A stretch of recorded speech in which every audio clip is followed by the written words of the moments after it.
build my gallows and build them high. Makes a long time climbing before I die. I want the chance to spit in his eye. Oh, well, they gave me ball, but I can see between to a dusty yard and a long gone green. They call that freedom, if you know what I mean. And I dry my sorrows, but the whiskey's gone. I'm sober as good. Hello, everybody. Welcome to Longbangers. This is episode 144 or 144. Joined tonight by Colin, Brian, and John. And I suppose we should probably bring Brian in first because it's been a long time since you've been on, Brian. How the fuck are you? I'm all right, I guess. That's worth the wait, wasn't it? Yeah, it was. When was the last time I was on? I can't remember. I think Paul Heckenbaum was still manager. A lot has happened. Well, put it this way, Brian. I think I'm close to a year since I started. I think I've done one short bangers with you. I can't remember doing a long bangers. So. That was the reason I fucked off.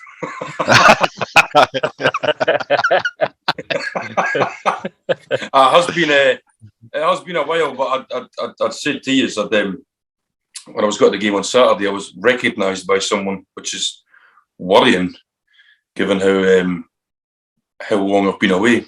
And I would get the officer number of the. No, it just the whole thing just took me by surprise. But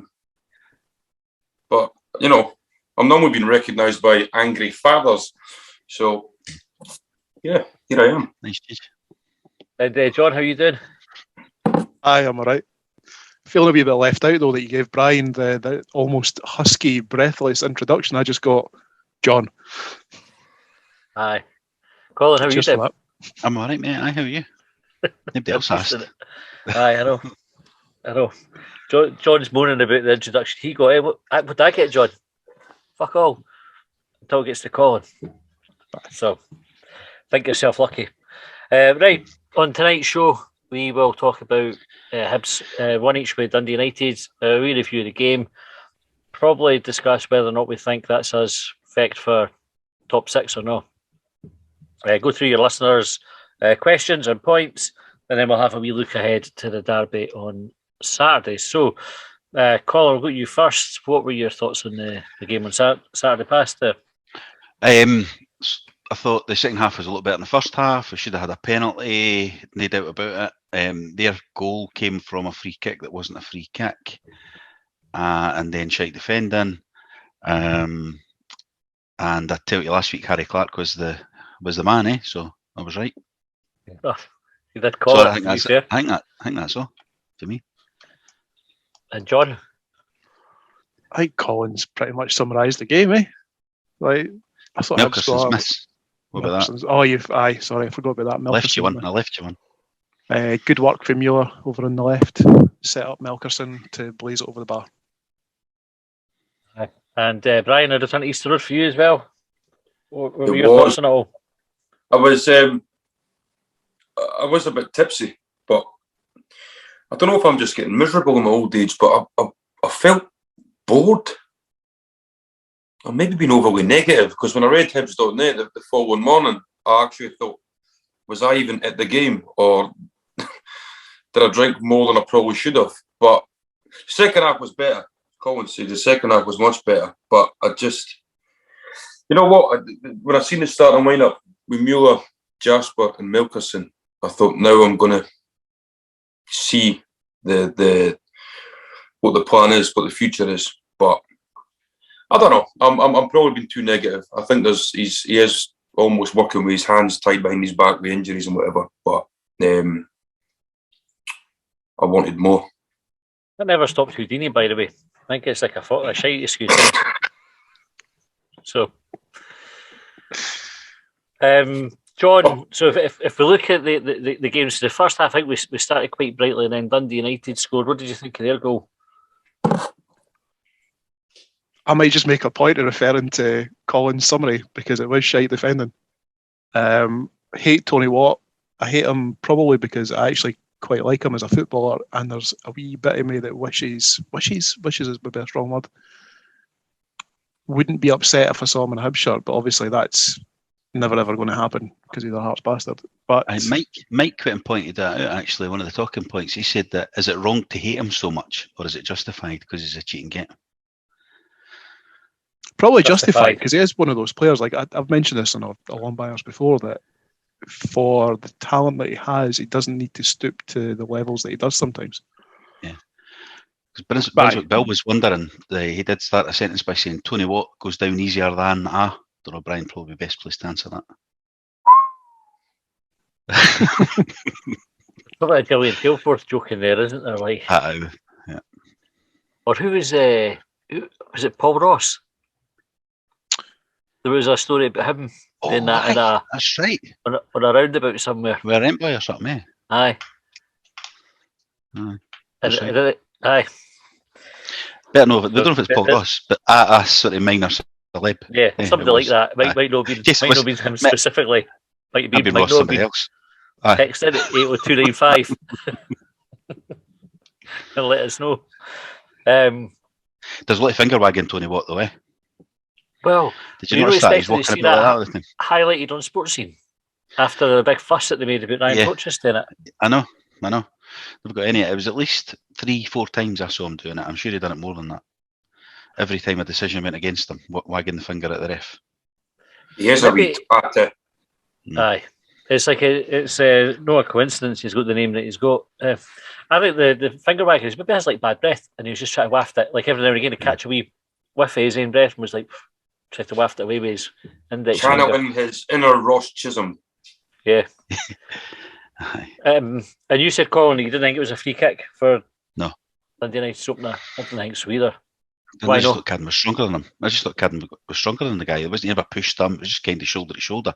I've not actually seen it back because Sports Scene just showed from the free kick from Mulgrew knocking it in. So they never. But I was on that side on the West Lower on Saturday and didn't think it was a free kick at all. And then so we go behind. It's a shitey goal to lose. Brian, what did you think of the equaliser? Because not a lot happened in between their goal and our goal. I was going to say it was a striker's finish, but we never normally see strikers finish in Easter. But I honestly think if we hadn't scored when we did, the reception at half time might have been not pretty. But he took it very, very, very well actually. With both feet. His first touch was superb and his finish was equally as good. But I think we knew we were going to get somebody like him when he'd signed. For what he'd done at Ross County at the start of the season, you could see we were going to get not just a defender, but somebody that can affect the game up the top of the park, and so it proved. What do you think of Harry Clark's performance overall? We got the man of the match for the sponsors. I would have given him it as well, to be honest. I would have given him it. I kind of think too many standout performers, if I'm being honest with you. And we talked last week, John, about we picked like our best starting 11, and criminally we missed out Jasper. Totally, well, accidentally, really, we kind of just forgot about him as we were picking players. What did you think of the front three, Mueller, Jasper and Melkerson? It seemed all right. I suppose pre-match, I was reading, I can't remember if it was Maloney's comments, but it was definitely a wee bit of commentary about the injuries that we were suffering and the players that had come back from international duty. And Jasper was one of the names that had picked up a knock while he was away, so I think he was doubtful before the game. I don't know, and he took a heavy knock, in the first 20 minutes or so? Yeah. And I wonder if that contributed to his half-time substitution. And I think as much as we got to see that front three, it's still kind of like you're not getting to see the front three at 100%. It's just constant injuries just holding us back. Melkerson didn't really see much from him.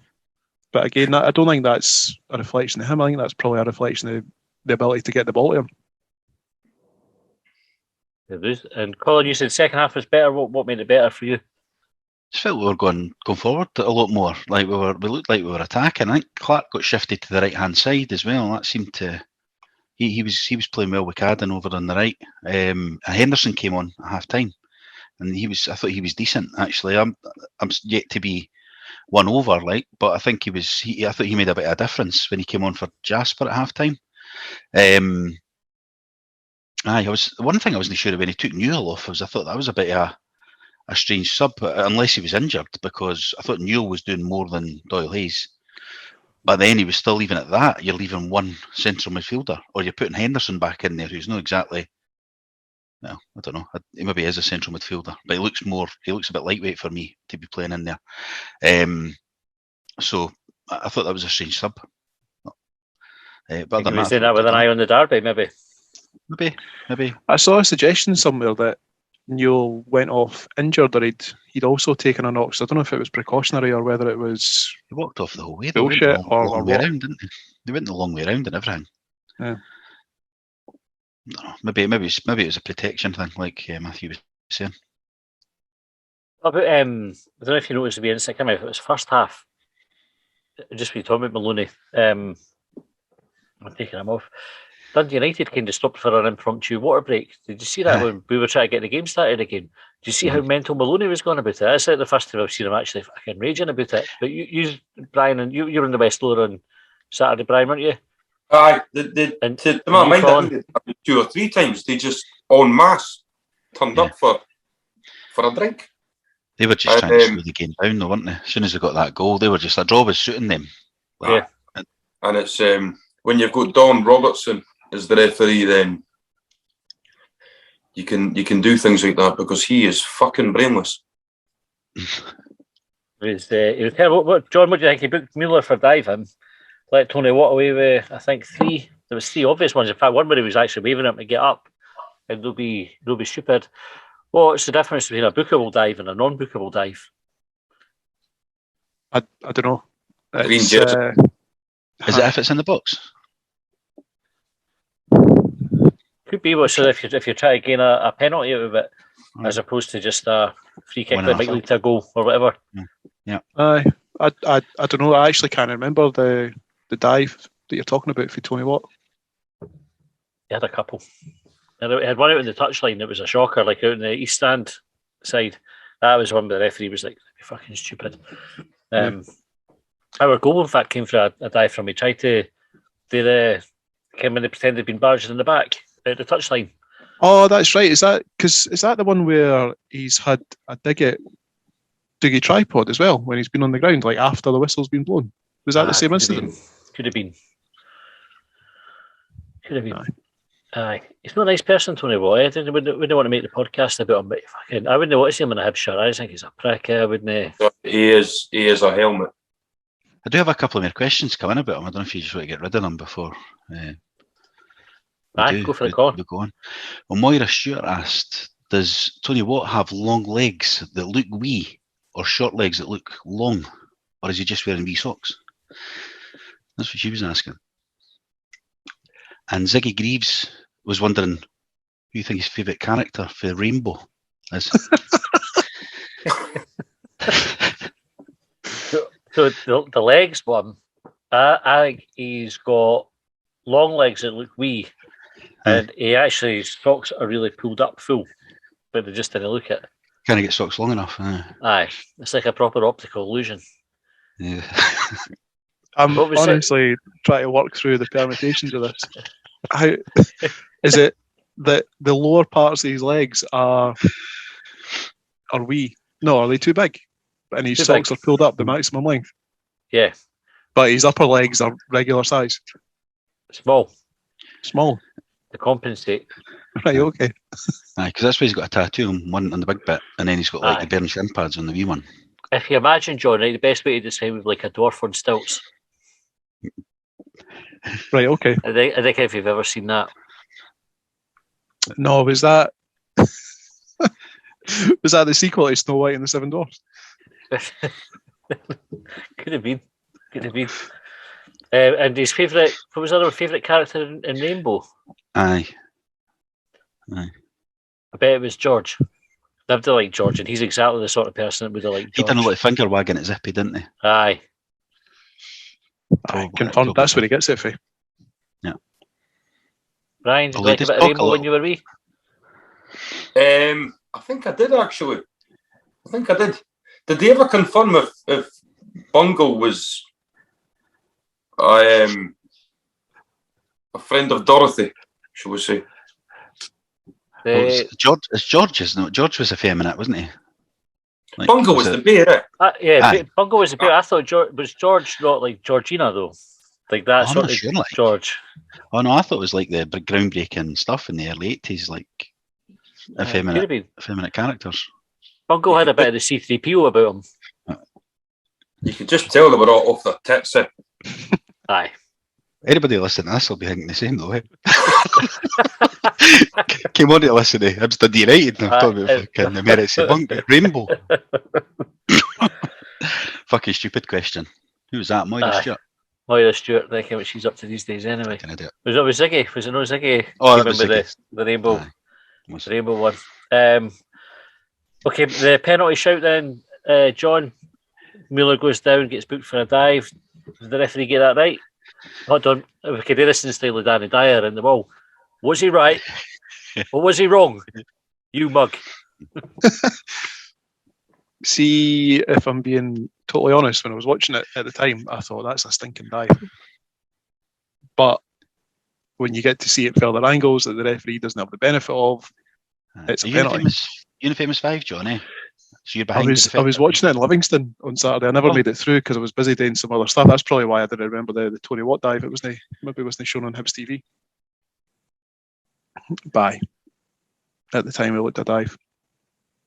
So I thought it was Stone Waller at the time. I actually thought you could hear the contact. You know, it's not just like sometimes you can see it, but other times you actually hear when players come together like that. I was, you know, one of those ones where you fucking, fuck off, referee, your hand goes and everything. One of those ones. Couldn't believe it. He got booked for a dive for it. Brian, what was your view on it? I actually thought we dived, but I've not seen it since. But folk I've spoke to have said it was a penalty. There was contact. I think he can I say that he made the most of it, or he was theatrical the way he went down. I think, which on first viewing for me was he's threw himself at the ground. Whereas if he'd maybe just let nature and physics take its course, he might have got a penalty for it. But then again, it is Don Robertson, and as mentioned, he's fucking brainless. Totally agree with that, by the way. That's exactly why I never got the penalty, because it is a penalty. Somebody put on Twitter earlier the Rangers one against the Porteous gave away this season. Ryan Jack. And it's the exact, or Kent, is it no? It was the exact same type of challenge. And everybody went, that's a penalty. Like, well, I did. I don't think you probably said it wasn't at the time, but we were, like, most people agreed that was a penalty. It's a penalty, but he did throw himself down. But he actually did, and if it's touched in the box and all that, he definitely got touched. It wasn't even like the Rangers one that they got through VAR the other week in Europe when Kent threw his leg towards the boy and they overturned it and gave that. It wasn't even like that. He's actually contacted them. Yeah. Got a few in on that as well, Matthew, if you want me to redeem it. William Todd, Jim Gardner and TG Willis saying that would VAR have given us a penalty? The refereeing decision wanted to talk about Don Robertson's inept, and how did we not get a penalty, basically. So I think, would VAR have given us a penalty, I suppose the question there. I think if it went to VAR, it would have. Again, I know that we don't want to spend the day talking about sports scene, but it would have been good if they'd sort of given it a wee bit of attention and discussed it to see whether it was a penalty. Kind of, they sometimes can break it down or show different angles on it, but I don't think they did. Sunday night sports scene, they showed 3 or 4 angles, but they never spoke about it. They just showed it as if they say, there's the angle for each side. Aye. And let you make your mind that was that. I think it was that obvious. Did they need to talk about it? Everybody knows it was a penalty. I think VAR would have given it. Aye, I think so too. Like, I mean, as much as I was watching it, so the view that I had was from West Upper looking down at it. Like I say, like to begin with, it looked a bit shifty, but it's not even like minimal contact. Like he's stuck the leg out, Mueller's gone by him.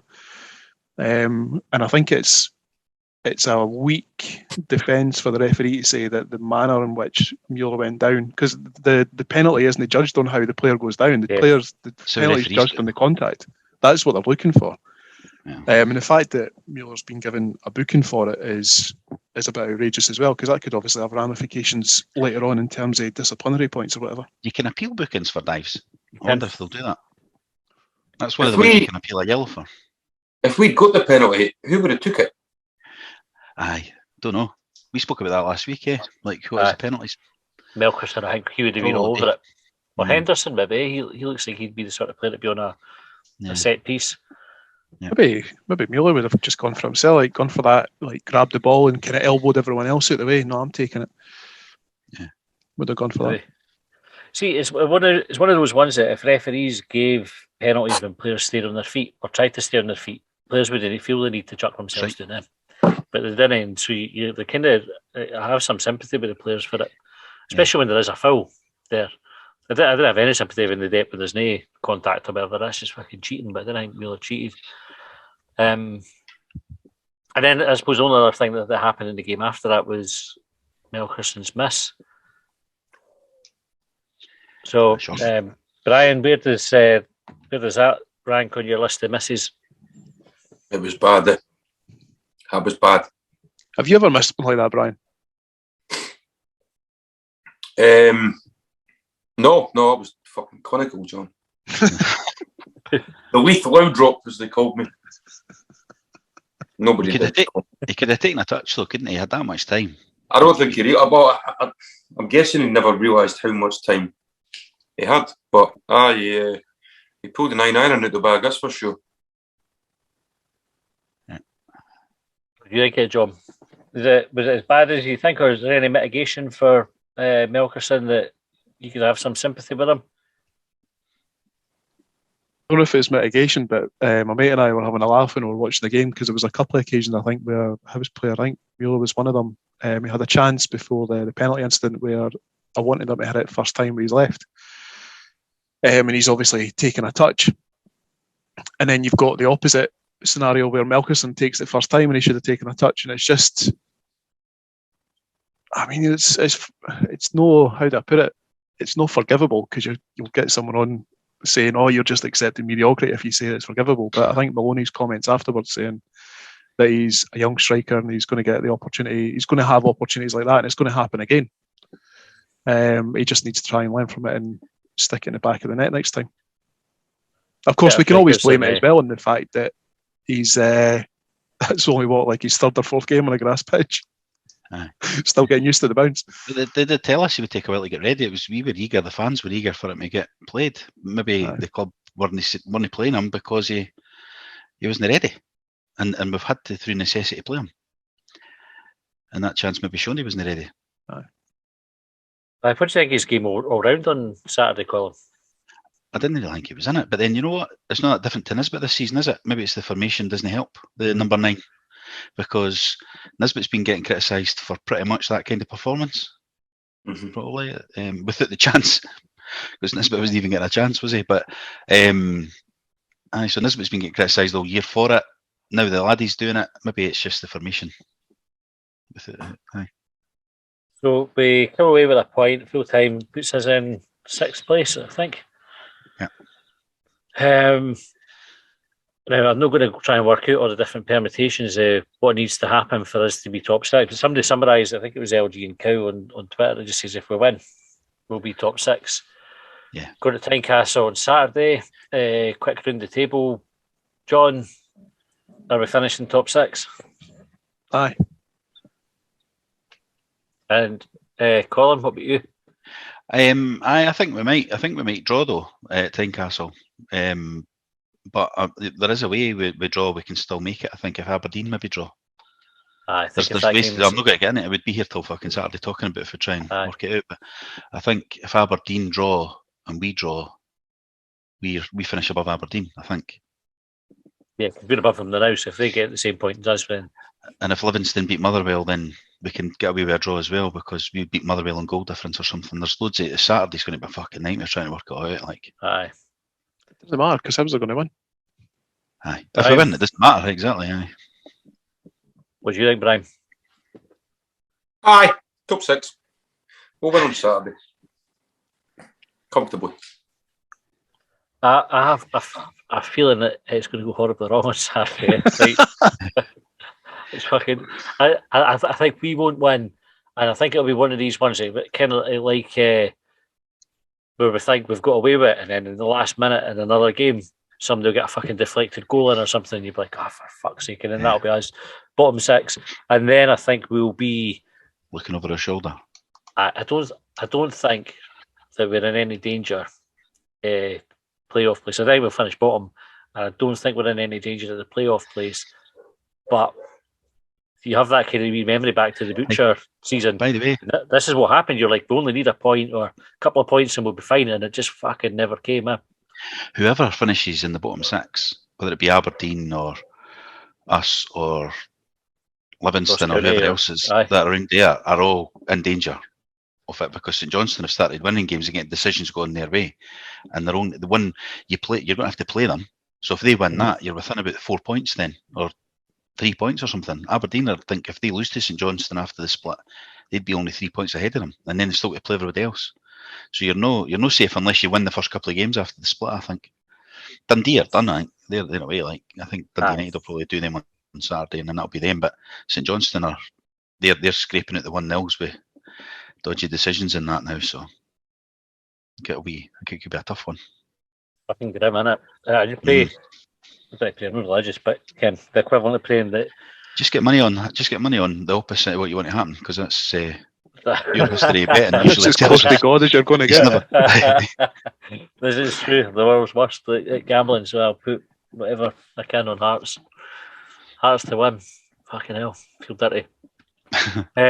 Colin, you want to give us some wangers for the bangers? So there's a couple of topics, right? I'll just we've got James Scott as a topic. We want to touch on that. The big topic here: Sean Maloney, stroke formation, stroke style, and then I've got a positive and negatives, and then I've just got miscellaneous. What would you like to start with, Brian? You pick as a returnee. James Scott. James Scott, right. So there's a few things here. Debbie, bring back Grant Holt. Fraser Hamilton, who said, let's sign that James Scott guy, he looks decent. Lee Martin, we'd be better chucking on Grant Stott for the last 10 rather than James Scott. Dave Graham, does James Scott wear Stanley Matthews shorts?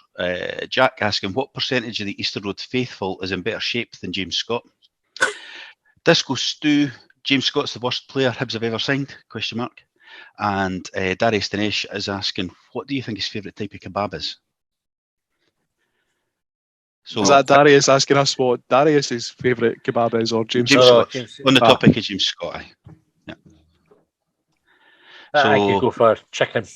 Some form of chicken. Maybe the yogurt chicken kebab that I was promoting a few weeks back on maybe Short Bangers, I think, yeah. Maybe on this one.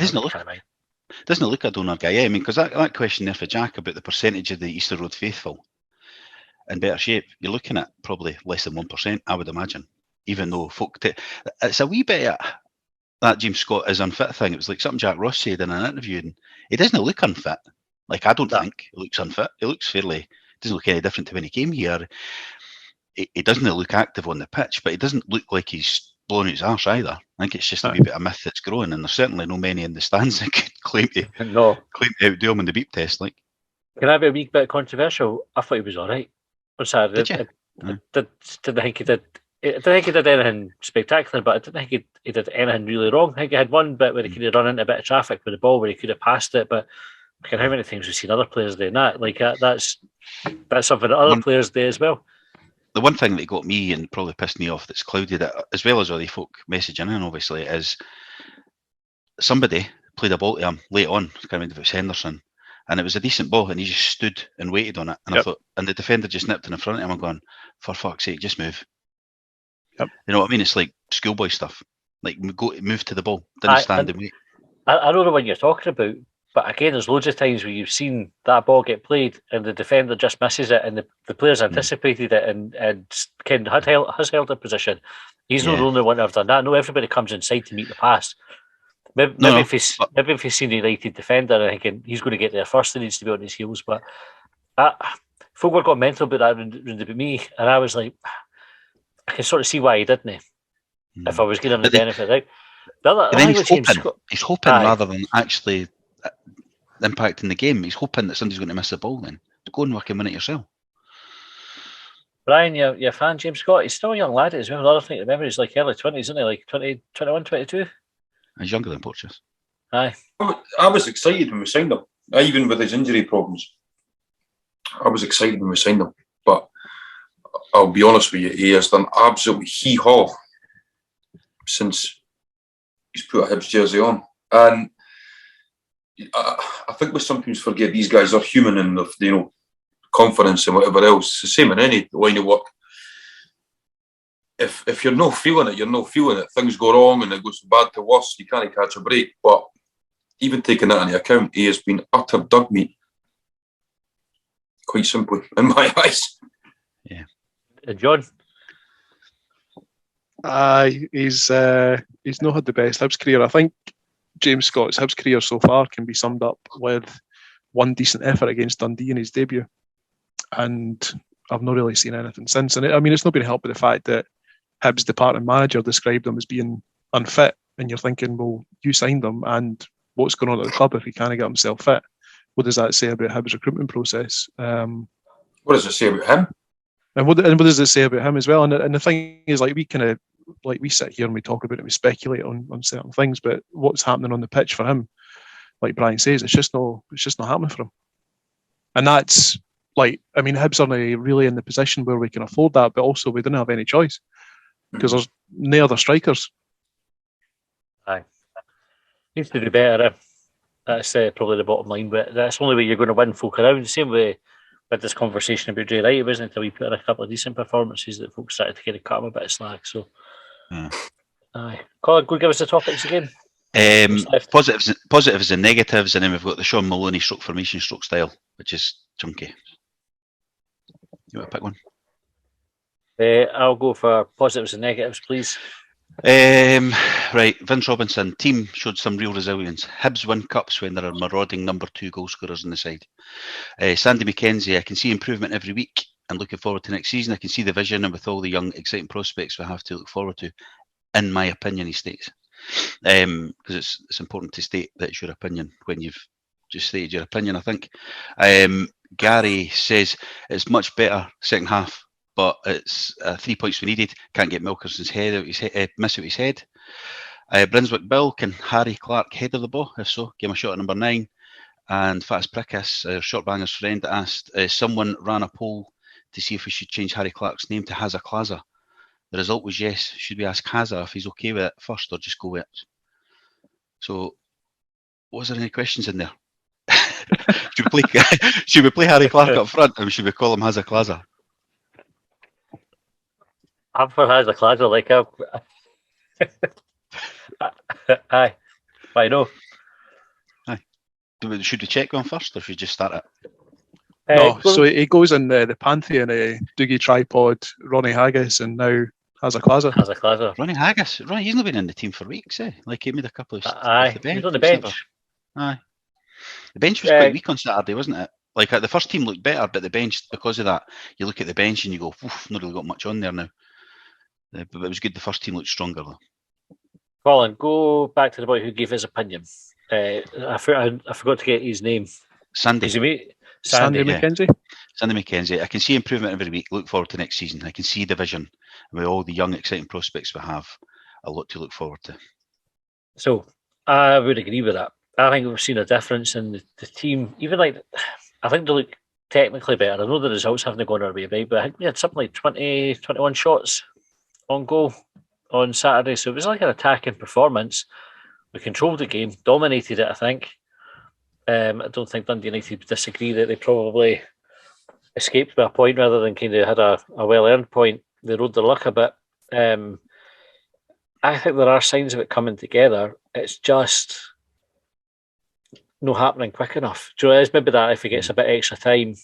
That's why I'm not in a rush to start shouting about, fuck, it's not good enough and we need to sack the manager and all the rest of it. Did you tweet it's not good enough, or it wasn't good enough on Saturday? That was Colin when he had the Twitter account. I've never said that. The account was hacked. I think it was. I think that I said not good enough, but it wasn't good enough to win the game, was it? No. But I'm talking about overall for Maloney and what he's trying to do. I think you can see if you're prepared to accept that there are improvements there. Because a lot of folk only accept it because they weren't in favour of him coming in. Either didn't want Jack Ross sacked, or they're intent on do you know, getting ahead of they want to say everything's shite, and it'll be everything's shite until some fucking mythical standard is hit. Yeah. They'll no acknowledge any positives, but I think if you were being objective and you took a step back, you could see that there are signs of improvement there. What do you think those signs are? Because one of the criticisms that I saw over the weekend, in fact, for a few weeks now, is that we're going backward under Maloney, i.e. we've regressed past the point of Jack Ross, and that was poor, and he was the worst thing that we'd ever seen, and folk weren't going to be back, etc. So, personally, I didn't see how the situation at Hibs has improved, at least in terms of like personnel. In fact, I'd say that the situation at Hibs has gotten worse since Jack Ross left, and that Maloney is working, I think as Brian described, with two hands behind his back. So what do you think you see the improvements are? And what are the reasons to be optimistic for the rest of, if not next season? So I think the players are getting more familiar with the system for the start. I think we are seeing some players coming back from injury. So Hazard is a case in point. You've got Mueller coming into the team. Joe Newell's back from injury. Jake Doyle-Hayes is available again. Hanlon's back. I think defensively we've been as good, if not better, under Maloney than we were under Ross. And that's even allowing for the fact that I don't think he's been able to play the consistent back 5 or 3 or whatever he's playing. Game to game, he's having to chop and change it all the time. And I think you look at how there have been games where we've dominated the ball, right? And I think when you've got possession, again, it's not just possession for possession's sake, doesn't win you anything. But when you're turning into 20 odd shots on goal, Melkerson's not always going to fucking miss that sitter at the end. Don Robertson's not always, another referee isn't always not going to give us a penalty when we deserve one. Do you know, shots will go in like there was a chance that we had. There was about 3 or 4 chances, all in the same move, but the ball was kind of just bouncing, but just not bouncing quite right for the player that was about to hit it. And Dundee United were getting blocks in, or the keepers made a wee save and all the rest of it. That's your evidence that like we weren't getting those opportunities so much under Jack Ross, and even in some of the games under Maloney we've not had it. But I think we're capable, and I think that we're starting to show those wee green shoots that something will grow from. Zolty, do you want me to get the next section out, which is Sean Maloney formation and style? Maybe ties onto the back of that. Aye, go for it. Charlie Banks, who I've just realised name is rhyming slang for his favourite pastime that he revealed on Short Bangers. Anyway, he thinks subs ruined the momentum, particularly taking Newell off, which I think we've probably touched on. Parmaham too, he says we've lived through this before, and an inept manager not cutting it and stuck with to save the CEO's reputation knows it all can get to fuck. I like Sean Maloney and I want him to succeed, but we're dire under him. That was all the same person that said that. Joseph McLennan, we lacked a cutting edge for large parts. Chance at the end would have been great if converted, but it would have flattered us. Kaiser Soze with Keyser says if we miss out in top 6 and get knocked out of the cup, is that the end of the road for Sean Maloney? What do you think? Ryan, you were coming with your thoughts on any of those? I don't think it would be the end for him, but I'm only taking that as the viewpoint of the Ron Gordon and the board. But I think for the fans,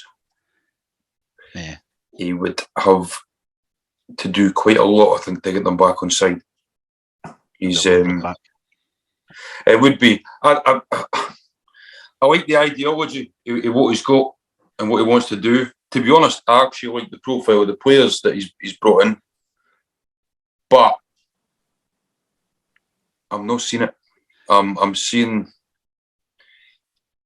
in a similar vein to what I saw with Jack Ross, where at times I'm struggling to work out what we're supposed to be doing. I don't see us. I was seduced by the attacking, fast football pressing and just being relentless. I think that's kind of what I was sold on, and especially with the profile of those players, young, hungry, talented players. And I thought, here we go. You look on paper, based on what we knew of them, or the clips we'd seen, a front three, Mueller, Jasper, and Melkerson. You should be salivating over that. Now I know it's very, very early days, but Saturday I wasn't on the edge of my seat at any point on Saturday, which is not just those 90 minutes in isolation, the games before it. I'm not even seeing small signs of, wow, this is a glimpse into the future. And I'm trying to see them. I desperately am.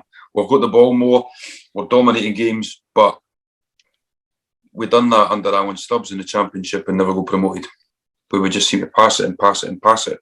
Get so far up the park and then it went tits up.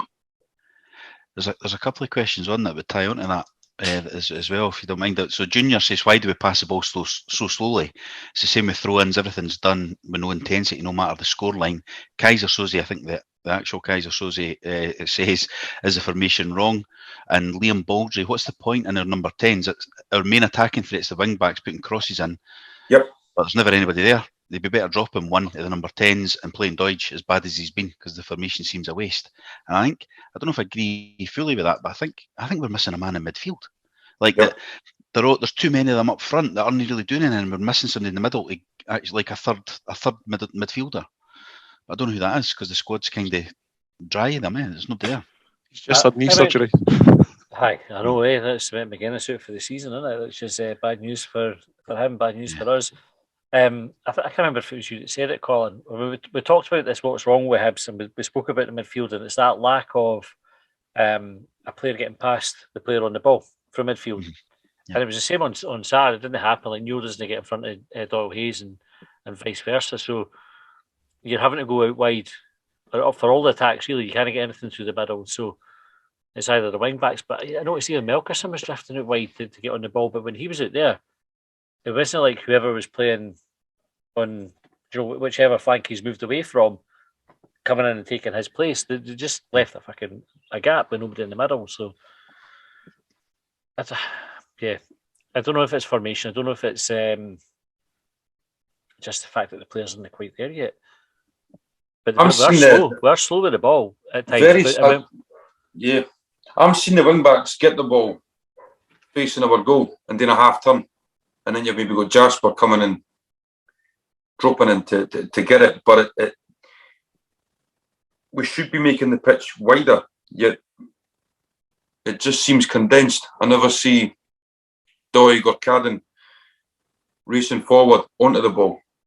I see Jasper coming short to Cadden, and it just seems congested. You could probably put a blanket over 4 or 5 players. It doesn't seem to be... It's not fast. It's not exhilarating. It just seems laboured. And I think it was yourself, Colin, that said about the 2 number 10s. Well, I'm just not seeing it. I'm not seeing it. I don't know why. Probably because I was half pissed, and I've been pissed at times I've seen Hibs recently. But I don't know. I'm walking away with more questions than answers when I'm watching Hibs. It's probably the best way to sum it up. That happened to me when I toured a quiz night book at a library one time. How much a factor is it how teams are setting up against us, though? Because I think we're easy to play against. But you look at Dundee United, for a large chunk of that game, just had everybody back. Sure, they just sat in and they just denied us space. And then if you are not fast and not having like good movement off the ball, you're going to fucking struggle. And that seems to be where our issues lie. Well, that was the thing with the front three. He wanted the front three that would interchange and no stick to one position and be fluid, yet everything was predictable. Aye. It's also a question for Junior. Sorry, I'll add this and then let John speak if that's all right. Junior says, why does Maloney persist with players out of position? You give the example here of Clark at left wing back when he's right-footed. He says it's a terrible decision. Doesn't matter that he scored. We never had anyone try to get to the byline to get a crossing because he kept cutting back in. Sorry. So there was a wee bit. It does feel like they're just fitting bodies in when Clark was playing on the left. I mean, I don't think anybody expected Clark to play on the left-hand side, did they? He's always been a right centre-back, right midfielder, whatever, like any of the positions. I don't think left's ever been mentioned. However, he smashed it in with his left foot. So, aye. What do Do you you think, think John? this one, John? I don't know. I mean, I was like you. I was surprised to see where Clark lined up on Saturday, but I don't know if it was maybe born out of necessity. I wonder if it was maybe just trying to get a good fit player on the park, because like all our best players are injured, laid up on the treatment table. You could have just nudged Doig to left wing back though, couldn't he? And Clark on Aye, the so right wing. there was a couple of wee things like, so again, like I couldn't actually pinpoint exactly where Clark was playing, and that's maybe a shortcoming. It's probably a shortcoming of mine, because I've never professed to be a tactical or a positional expert. The thing about Joe Newell coming off and being replaced by James Scott, I think that was maybe because we needed another striker. I think we needed another body up front to try and go and get the goal that would win the game, that would make this weekend's game immaterial. And looking at the bench, like I think the only other creative option that we had was the Scott Allen enigma. So we're kind of, if you have, like you'd mentioned there before, Colin, if you have your strongest starting 11 out with injury problems that we have, you leave your bench weak. Mm-hmm. There was next to no one that we had to bring on that was able, to change the game. I think And that's the thing that I mean, I totally understand what Brian was saying there about like positionally, say Doig and Cadden. Like one of my frustrations with Doig that I've mentioned before has been that we weren't looking for another Lewis Stevenson that would take the ball on the touchline and then turn back to handling and pass it inside. One of the things we got excited about was the runs that he was making beyond, and that's not happening at the moment. But there is still that underlying massive injury crisis at Easter Road that we can't seem to get beyond. Yeah, but I think Kaiser Suzy asked as well, and it ties in. So he says, is the formation wrong? So maybe it's not, but see when he's making the changes, he took Newell off and he just pulled Henderson back in. He's not like really changing the formation. Yeah. He's putting a striker on in Henderson's position rather than, and just putting Henderson in midfield. He's not like changed it and went, right, we're going to go two up top. He's just like put more like a striker in the number 10 position rather than a number 10. So it's like the reluctance to maybe change the formation to some extent, although I think he did go 4 at the back at one point when he took Rocky off. But I'm not getting into tactics, so I don't know. But like it seems a reluctance to change too much. Do you think Rocky could have come off earlier? I thought he was terrible. Josh made the observation, he says he's never seen a player that's taken so many accidental touches of the ball. See, when he's on, it always seems to just like it bounces off him as he's dribbling. Tony Ruggier was a wee bit like that, the way. Aye. But I don't think Rocky had a good game at all, and I wouldn't have minded seeing him coming off and either as going to a back four or seeing maybe Stevenson coming on. And you could have put Clark over on the right, put Stevenson on the left, drop Cadden back potentially, just kind of shuffled it about a wee bit. Mm-hmm. I wasn't impressed with Rocky at all on Saturday. He just looked like he was having a bit of a mare. That's why I would have get Clark back in the defence, and then when Poaches comes back, it's Rocky that goes, rather than Clark starting to just sort of fill in places, get him in the position he's going to be playing now and get him settled. Aye.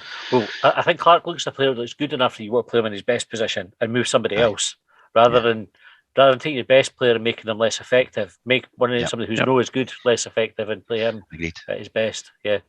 Could Cadden play the McGuinness role, do you think? If you put Clark at right? He played in the derby at Tynecastle, didn't he? In September time. He played he played in midfield. I don't know if he played the McGuinness role, but he definitely played midfield. So he's got the energy for it. Yeah. I really like Cadden. I think he's a cracking player. Yeah. Last question on Sean Maloney. It's from John Craven. He says, obviously, he'd pick Ant and Deck now, but do you think Sean Maloney preferred cannon and ball or little and large when he was younger?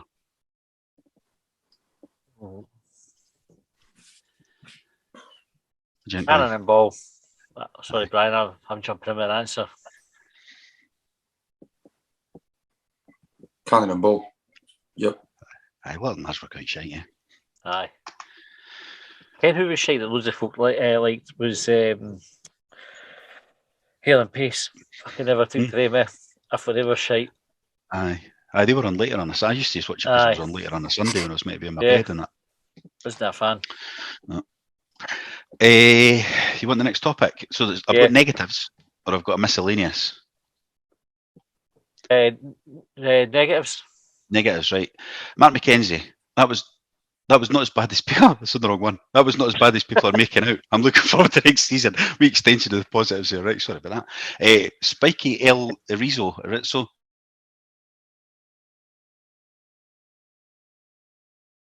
Other clubs. TG Willis. What's happened to the concourse shelves in the West Upper section, 13 to 15? I think that's a negative question. I don't know. Gone. They were missing though. What do you mean? Is it where you stir your coffee in that? Aye, that used to be there if you wanted to get a wee bit of salt for your pie or stir your bofra or coffee, whatever you had. Salt on a pie? They were gone. My answer to how much I thought was fucking clever at the time, but probably thinking back now wasn't as clever as I thought it was, is that they were just doing loads of stuff for everybody else. That's what the West Ham was doing. It was thinking others, and it was just being really shelfless. Oh, wow. Wow. Can we end the podcast now? Yeah. Never mind this season. Forever. Forever. Everybody switched off. Everybody's like, fuck this. Bob Carroll-Gees is asking, Melkerson missed a sitter at the end of the match. Do you think he prefers Watsits or Monster Munch?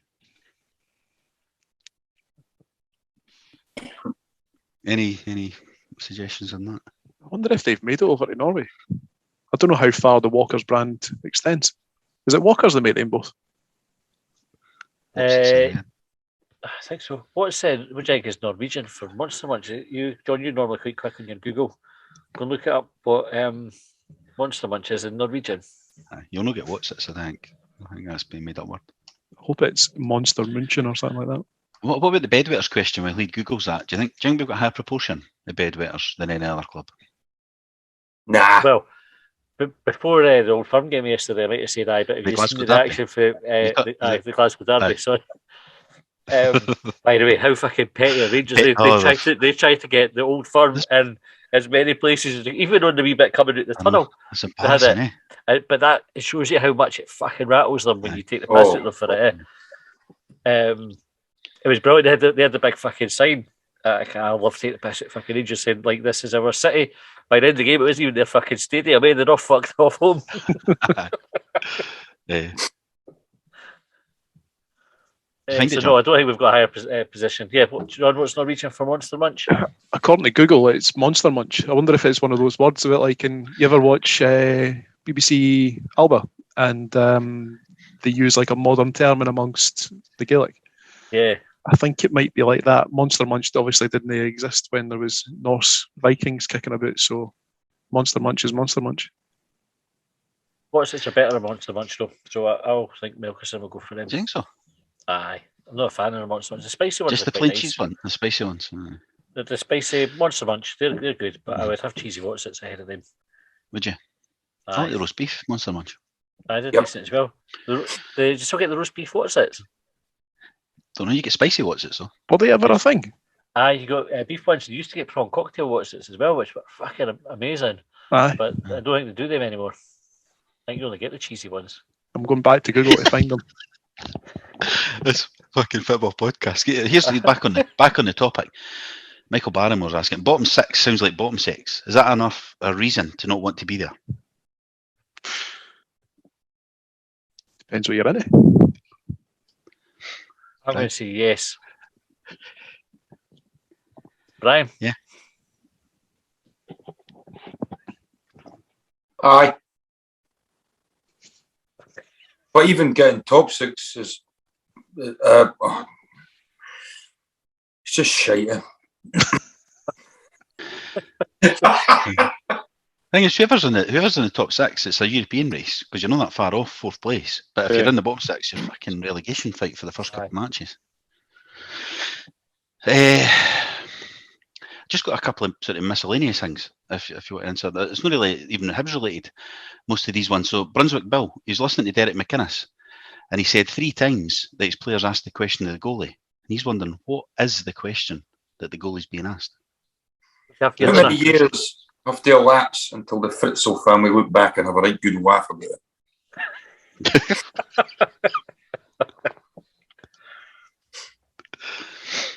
Who was the goalkeeper in question? What was the game? Well, Kilmarnock, who were they playing? Whoever they were playing. Partick Thistle, was it? Can't remember. I think we Kelly played. I quite like the idea though. It did that just before you fire a shot at a goalkeeper. It's just try to catch them out with a wee general knowledge question. You short bang. What biscuit could you do the furthest? Dog's Aye. head thing, human head, all that. Keeper. What's the longest suspension bridge in the world? What? Fucking pig in the top corner of the ridge.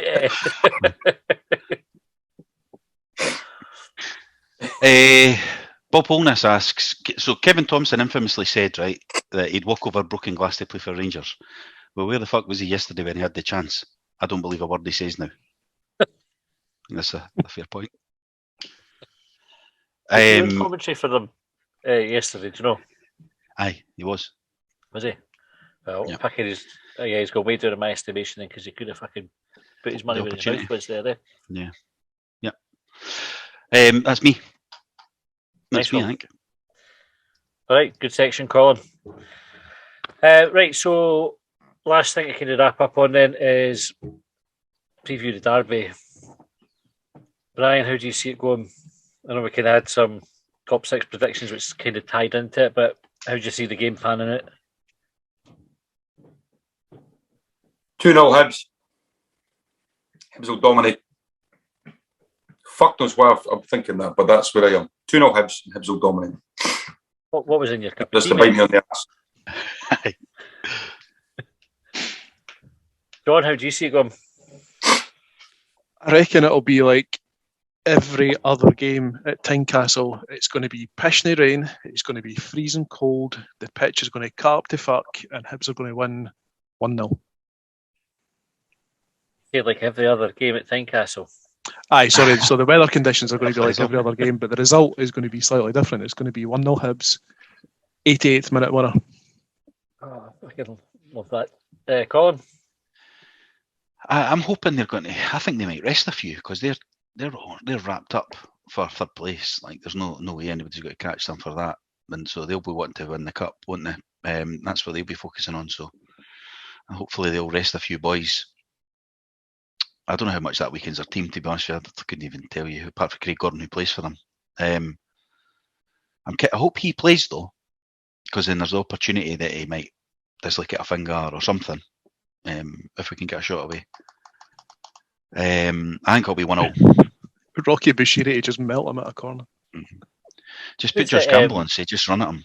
Somebody doesn't matter if they get sent off. Effie Ambrose did it to, who was it Craig Gordon? No, who was the Celtic goalkeeper that Effie Ambrose injured?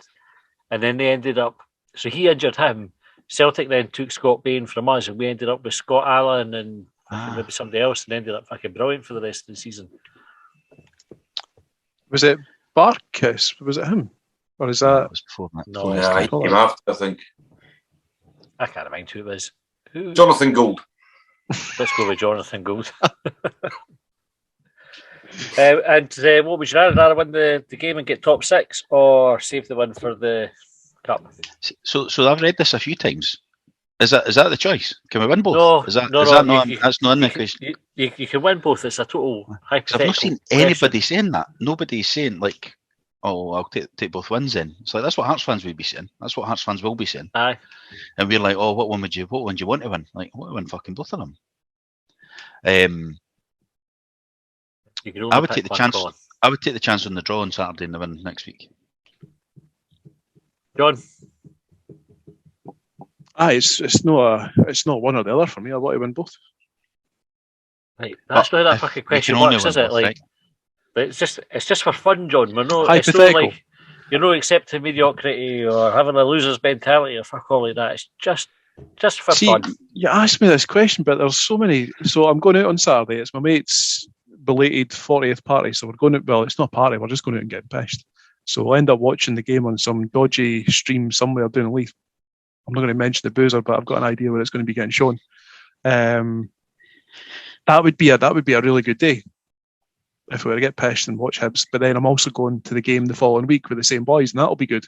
So I want to win both. Mm-hmm. Hell. But if you could only win, right? If I could only win one. Did you understand the question, Brian? Do you want to answer it? 2 defeats Maloney out. No, I'll take. I would. rather win at Hampden. Aye. If it's to even the score at Hampden, then aye, let's do that. I think that. I mean, that's the thing. A draw on Saturday, we maybe still make top 6. If we don't, we're very unlikely to get relegated. And if we win the cup, then we take the European place anyway. Aye. The cup winners get the best European place, so it doesn't matter if you finish third if you win the cup. We just have to win the cup then. That's it. That's what we're saying. Save our season, win 2 games win the cup. Aye. Yep. It's only 2 games. So with that in mind, then, with the cup the priority now, would you be resting players on Saturday, Colin? No, because we still need the points on Saturday. We can't afford to do that. They can. We can't. Because if we had won on Saturday, I'd maybe have been suggesting that. Then we've got players to rest. Like, if you were trying to take anybody out, there's nobody to fucking put back in. You could take Newell out for safety and put Campbell in, for example, because it's a battle anyway, so Campbell will be fine in that kind of game. Because that's his game, isn't it? But other than that, you could... I can't even remember who else was on the bench. Fucking hell. Run out of bodies, eh? So, well, Henderson could play. Keep Jasper at the team. Aye. We'll just before we wrap up, did you see anything for the Susie night last night? Just see me clips in that. That was a cracking night. Apparently they're putting a match on with the 2000 team, so Susie will play a game at Easter Road. I imagine that'd sell well, eh? You kind of playing against, or is it? Well, I've been petitioning for them to make the opponents a podcast 11, but they're just patching all my fucking calls and that. Like I've been trying for a while, but no, I don't know. Don't know who they're playing. Who would you want to see them playing? Oh, I don't know. East Fife. Bonner Gross. I don't know. I mean, what age will they all be now? Like 20, so 20, they're all going to be in their 50s, eh? So see how they get against the current lad, the current hub, because they didn't move the ball that fast anyway. So they'll be all right. Maybe it boils away. Pre-season friendly. See, there's an event with Mixu coming up at Easter Road as well. That'd be decent to get along to. What is that, like afternoon tea with Mixu or something it was being billed as? It's not just another evening, with like the Archibald one. Oh, right, okay. I must have misread. I was getting excited about scones and finger sandwiches. What do you think would be Mixu's? Because Mixu's quite a big guy, and you can't imagine him with wee delicate sandwiches and wee cakes and things like that. So if you were having an afternoon tea with him, John, what do you think Mixu would be having? Anzi tenants and sausage rolls. He says he's the gentleman's afternoon tea. Aye. Sausage rolls, pork pies, a pint of heavy. Maybe a T-bone steak or something raw. Okay, desperate Danhang. Aye.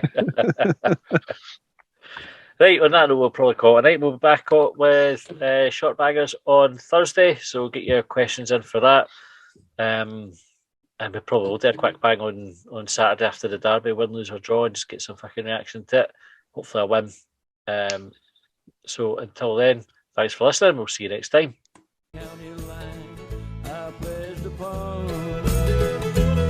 Well, they trailed me down when I broke free. I drank all the whiskey in Tennessee.